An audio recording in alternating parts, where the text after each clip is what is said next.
Big boss Malayalam season 6-ൽ ഏറ്റവും കൂടുതൽ content ഉണ്ടാക്കി ഷോയെ ഏറ്റവും ഉയരത്തിലെത്തിച്ച ശക്തയായ ഒരു മത്സരാർത്ഥിയായിരുന്നു ജാസ്മിൻ ജാഫർ. എന്നാൽ ഏറ്റവും കൂടുതൽ സൈബർ ബുള്ളിയിങ് നേരിട്ടതും ജാസ്മിന് തന്നെയാണ്.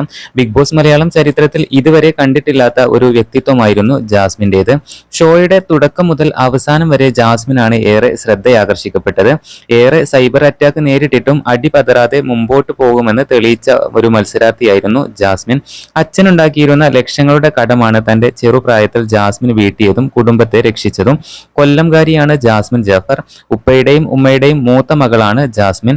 +2 ഡിഗ്രി കാലഘട്ടം ജാസ്മിന് വളരെ ബുദ്ധിമുട്ടായിരുന്നു. കുടുംബം രക്ഷപ്പെടുത്തണം എന്ന ചിന്തയിലാണ് ജാസ്മിൻ തന്റെ യൂട്യൂബ് ചാനൽ തുടങ്ങിയത്. ചെറിയ വരുമാനം എന്ന് തുടങ്ങി. അങ്ങനെ വാപ്പയുടെ കടങ്ങളെല്ലാം ജാസ്മിൻ വീട്ടി. ഒന്നുമില്ലാതിരുന്ന വീടും ജാസ്മിൻ മോടി പിടിപ്പിച്ചു. അതിനുശേഷം വാപ്പയ്ക്ക് ഒരു കാറും ജാസ്മിൻ സമ്മാനമായി നൽകിയിരുന്നു. എന്തായാലും തന്റെ കുടുംബത്തെ ഇത്രയധികം ഉയരങ്ങളിൽ എത്തിച്ചത് ജാസ്മിൻ ആയിരുന്നു. ബിഗ് ബോസിൽ വന്നതിന് ശേഷം മാത്രമാണ് ജാസ്മിന് ഹേറ്റേഴ്സ് കൂടിയത്. ബിഗ് ബോസിൽ വന്നതിന് ശേഷം ഗബ്രിയുമായുള്ള കോംബോ പിടിച്ചതാണ് ഏറെ വിവാദങ്ങൾ സൃഷ്ടിച്ചത്. എന്നാൽ ബിഗ് ബോസിന് ശേഷവും ജാസ്മിൻ ആ ഫ്രണ്ട്ഷിപ്പ് തുടരുന്നുണ്ട്.